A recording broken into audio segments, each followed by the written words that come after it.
অটোক্যাডের auto snap marker size যেভাবে আপনারা পরিবর্তন করতে পারবেন তার জন্য আমরা প্রথমে কিবোর্ড থেকে শিখব। ওপি লেখে এন্টার, কি লেখে এন্টার, ওপি লেখে এন্টার। এখানে file system display open and save. এখান থেকে আমরা ড্রাফটিং এ যাব। কোথায় যাব? ড্রাফটিং।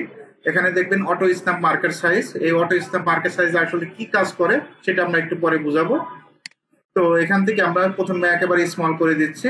ওকে, একটা বক্স নিচ্ছে, পলিলাইন টিএল লেখে এন্টার, 2 ফিট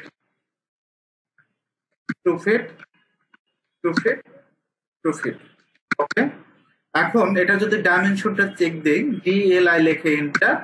দেখেন এই পয়েন্টটা একেবারে কিন্তু পয়েন্টটা, এই কর্নার পয়েন্টটা কিন্তু একেবারে ছোট দেখা যাচ্ছে। আমার পয়েন্ট সিলেক্ট করতে অসুবিধা হচ্ছে, জুম করে সিলেক্ট করা লাগতেছে। তো এটা আমরা একটু বড় করব, সেটা কিভাবে? ওপি লেখে এন্টার।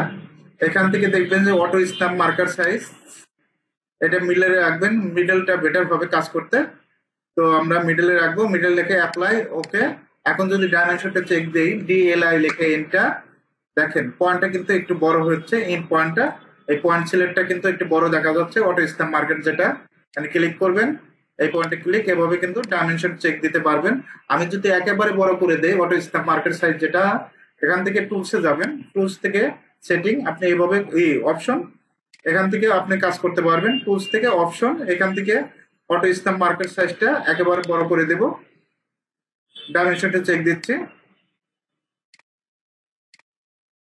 কিন্তু এটা অনেক বড় হয়ে গেছে। আমরা এটা বেটার হয় সবচেয়ে, আপনি এটা মিডলে রাখবেন, অটো স্ন্যাপ মার্কেট সাইজটা মিডলে রাখবেন, কাজ করতে সুবিধা হবে। মিডল মিডল রেখে অ্যাপ্লাই। ওকে, তারপর এখান থেকে ডাইমেনশন চেক দিচ্ছি, ডিএলআই লেখে enter, first point, second point. এইভাবে চাইলে আপনি অটো স্ন্যাপ মার্কার সাইজ পরিবর্তন করতে পারবেন খুব সহজে।